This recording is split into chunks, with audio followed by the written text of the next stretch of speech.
Hello everybody, welcome back to INSANEBRIT Gaming. I'm the INSANEBRIT, and today we're going to be talking about the console wars reunited in 2022. Something I didn't think we would see much of, or did not suspect we would see any of it happen again, or at least for this console generation. I thought we'd moved on from this, but it just so happens that it's coming right back into the fray, and that's largely to, obviously, Xbox and PlayStation. But ultimately, will they lose out to PC? That's the interesting question.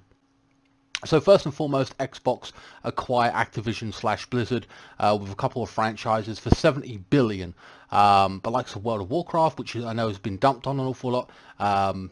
Support's not been given. They're not happy about what's coming out for it, and players are leaving in droves. It is an actual dying franchise, and they need to bring people back. There's always going to be fans of it. So of course, Xbox will reinvest into that world, giving it new ideas, a breath of fresh air, hopefully, for that community, as well as Call of Duty as well, which for the most part people are saying are dying, big streamers are moving away from it, and all the rest of it. And it is what it is. If you like the game, or this year's game, or you prefer last year's game, you know, there's always options for you to jump to, like Fortnite and other shooters out there if you're not into Call of Duty or whatever, maybe even Battlefield. But we all know what Battlefield has basically become this year, and thank God I did not pick that up.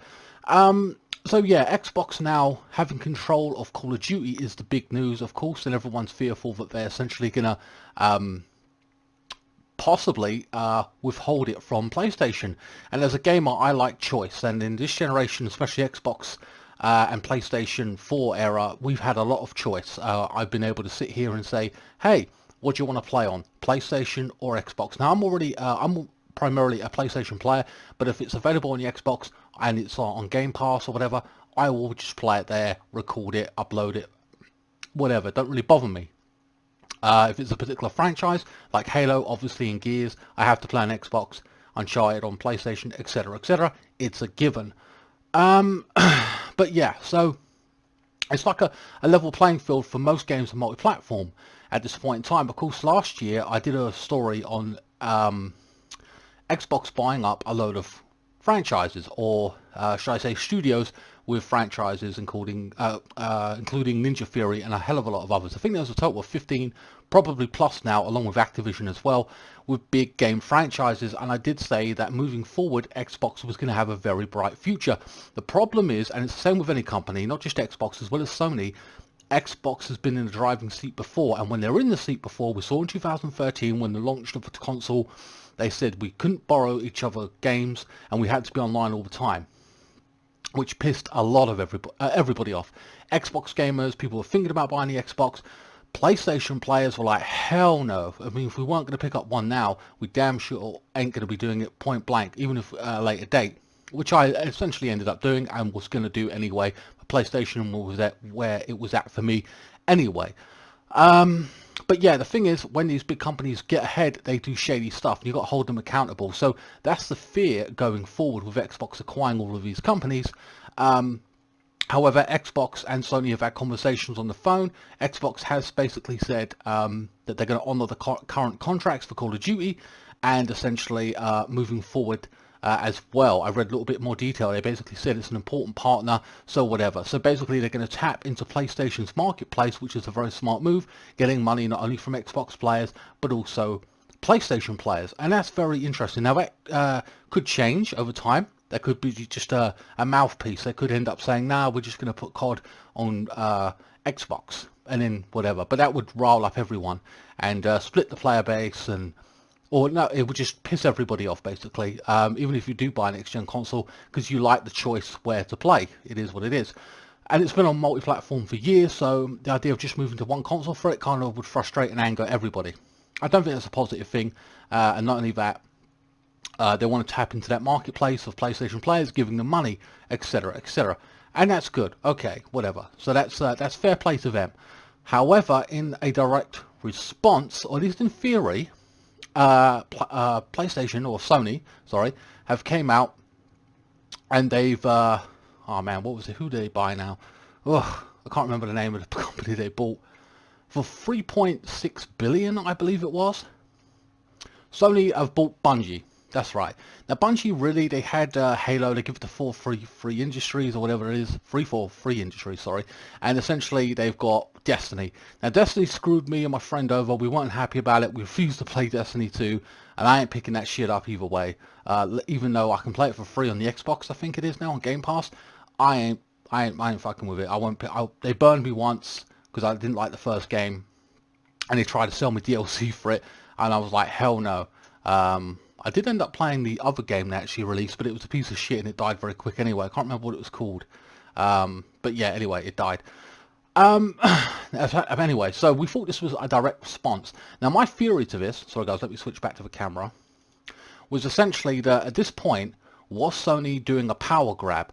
Was it now going to be Sony saying to Xbox, hey, we have Destiny 2 over here, or Destiny, this massive online fan base. You have Call of Duty. Don't take away COD from us, and you can keep the Destiny players. And they'd be like, shit, you kind of got us. That's a deal. Fair play. And maybe that was a power play. So you had the COD community, we got the Destiny community with both big fan bases on both consoles, current and next gen. Don't take away COD. We won't take away Bungie. Like a stalemate, like a draw, you know what I mean? So they couldn't really fuck with each other one way or the other based on that. But again, that's just my theory, how it was being played out. However, Sony have come out and said basically this has actually been in the works for a couple of months, while Xbox has been just announced, like, I don't know, the past week, and then the deal will be concluded next year. Sony has said we've been working with Bungie, doing this deal for the past couple of 4, 5, 6 months. So Sony was already doing this. However, in the near future, like I said, Xbox was going to be in a stronger position because they bought all these companies for Game Pass. All these games that these talented people in various studios that they have bought would then be able to put their games with Xbox support and money into their IPs onto Game Pass, and then they would be winning this this subscription service based thing going forward. And of course, now that Xbox has basically tapped into the PC market as well, they're going to be even more dominant.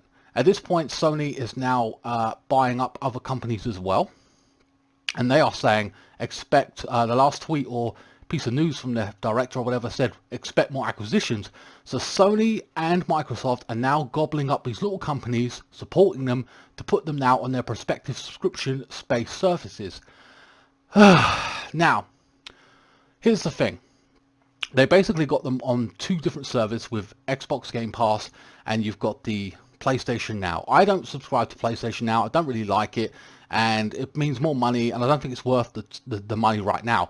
It may come up to be worth the money in the end, going head to head with Xbox Game Pass, and then this is what it's going to be. In the next generation, next year, there's going to be 2 subscription services, subscribe to one or both of them. Now, it's a good deal based on £120 for Xbox, and just say it's 120 for PlayStation, right? That's £240, and you get access to a hell of a lot of games.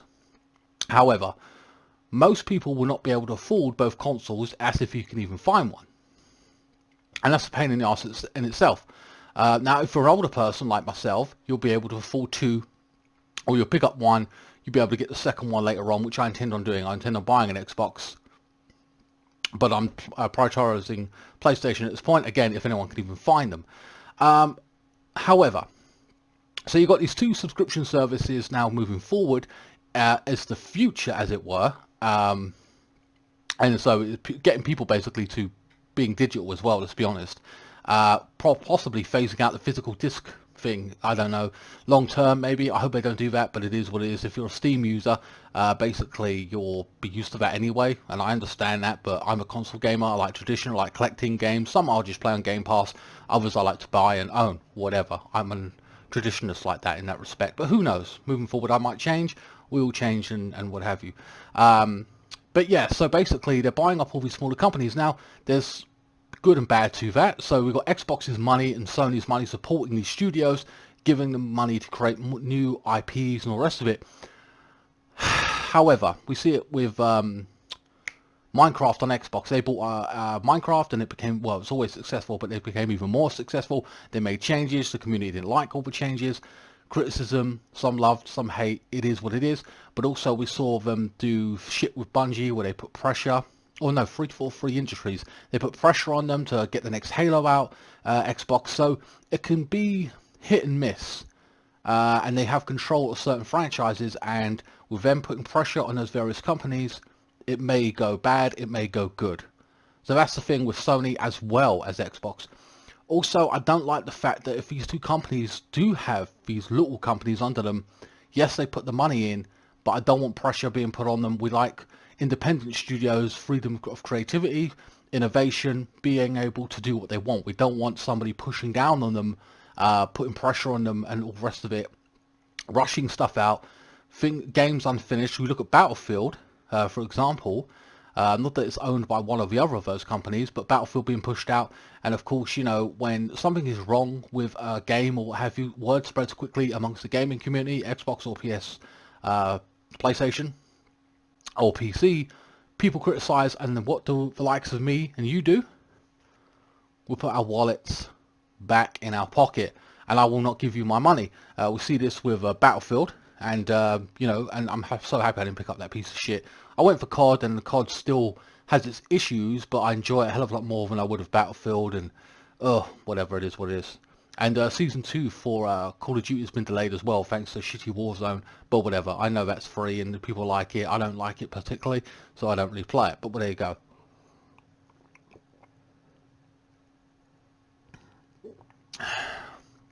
However, where does PC come into all of this, you ask? Well, it's simple. Steam is absolutely massive, and they hold, what, 80-90% of, I don't know, the gaming on PC gaming. And of course, with God of War and various franchises like Halo being now put on the PC, will you now switch to PC? Now, I personally am a console gamer, but those of you who are happy to switch to PC, you buy a decent PC, £1,400, whatever it is, could be 2,000 depending on your budget, and you're able to play God of War from 2018, all the Halos on PC at the best graphics that your graphics card can now run. Which, I mean, I might play God of War now, and in 4 years time, or whatever, when they got the new graphics cards out, I play it again, even better graphics, even more ramped up and more powerful. Ridiculous. So you'll be able to play every game on the highest possible graphics that your PC can run it on. I know it'd be ported to PC, and people say some ports are good, better than others, and I understand that, but the fact is, if it is good, like Elden Ring or whatever, which I assume is on PC anyway, let's be honest, but even if it isn't exclusive and it eventually comes to PC, even if you have to wait, you'll be able to play the likes of those games, those great games that you love, on PC if Sony and Xbox essentially port it. So in the end, where you had freedom of choice at the beginning of this video with Xbox or Sony, and you still have that to a point, will there be now more exclusives on these consoles where it's not multi-platform? By the way, Sony have come out and said they're keeping the Bungie on the multi-platform, but for how long we don't know. And that's, again, these things can change over time. You know, so you'll have to stick to Xbox or PlayStation. So you might have to go for one or the other, or you might get both if you're older or you can afford it or whatever. However, if you switch to PC, you can meet in the middle here and possibly play whatever games come out on Xbox and PlayStation, depending if they port them on PC, if they port them at all, or if they choose to. You have to wait a while, but essentially those ports will come out in theory long term. So you might actually be better off switching to PC overall. In the end, guys, this generation, it seems, is going to be switching to a subscription-based service for PlayStation or Xbox. Which one you subscribe to right now, Xbox is the better option. For me, I'm a console gamer. I love playing on my big TV. I don't really want to sit here playing on my PC. I don't like the controls. I know you can play with a controller. Just not my thing. It is what it is. And that's just my preference. Like, you guys have your preference. But in the end, I think PC gamers, if you are a PC gamer, you're going to win, because obviously you get access to all these great games on console will be coming to PC. And for gamers or whatever, that's only a good thing, because you can play it on the best graphics if you can afford it. And even if you play it years later, you're still going to have a new PC. You can play the game on the best possible graphics ever. Again, that's only if you've got a PC though, long term. But yeah, overall, what I end up doing sorry guys, yeah, so what I end up doing is basically buying both consoles long term, I feel. Me personally, maybe you guys will just switch out to buy a PC. I'll tell you one thing though, we have to keep an eye on who Sony buys, what acquisitions they're going to be making in the coming future couple of months, but also Xbox might be thinking about making a few more as well. I'll tell you what would be a big game changer or really fucking piss Xbox off if Sony went and bought Steam. Could you imagine that? Oh, that would piss them off to no end, wouldn't it? That'd be amazing if they did that. I'll tell you what I do recommend Sony go and do though. A recommendation for all the Metal Gear fans out there is go and buy Metal Gear Solid series from Konami. Konami, you're on your deathbed. You know, it's over for you. We've known it for a long time. You're on life support at this point. And just do us all a favour and give Metal Gear this legendary series to Sony. And they can just say to Kojima, hey, you take charge of this and direct the next 2 or 3 games or whatever you plan on doing with it, because it really needs, you know, you don't have to buy Konami, just buy the franchise off of Konami. They like money, surely. They love their mobile games. Give them money, you know, and just buy that series. You don't have to buy the whole company, because the company, to me, is a piece of shit now. You just got to buy Metal Gear Solid. Save that series, Sony, and that'd be it for me. You know, I'll be very happy with that. And whether that's an exclusive or not, I just don't care. But it has to be saved, that series, after all that it's gone through, and it'd be nice for that to happen. I'm sure everybody wants that. Anyway, guys, let me know in the comment section what franchises you would like to be saved or bought up, and by which company and why. Please like, share, comment, and subscribe. Follow me on Facebook, Instagram, Twitter. Links are in the description below. I'll see you in the next one. Thanks so much for watching.